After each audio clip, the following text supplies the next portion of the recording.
rights of the witness. Political trial, and I don't know how you would Trump isolate. didn't win no election. He just won the person's particular having his stuff subpoenaed records from the White House. What do you think of that ruling? I think the judge more leeway to get into the background of the witness.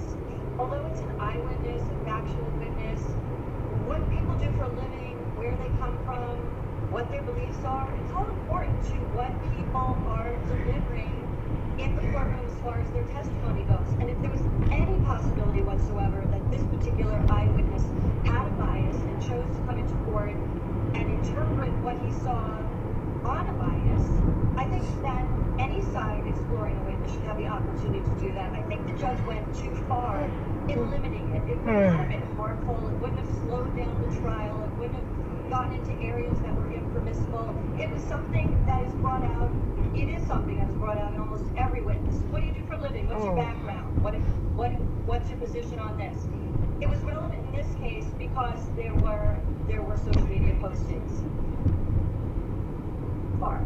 And Renata, the judge in this case has a documented past of allegations of controversial treatment towards people in his courtroom. We should point out, in 1987, the Chicago Tribune wrote that he was, quote, requiring AIDS tests for prostitutes.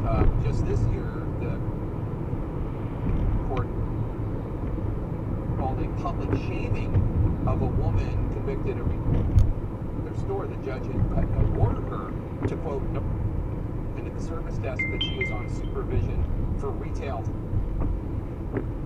for missteps by prosecution. Might the case?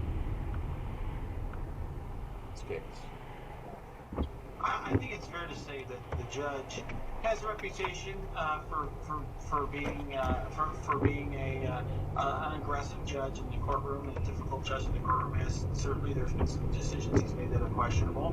I think it's fair to call into question the judge's rulings here.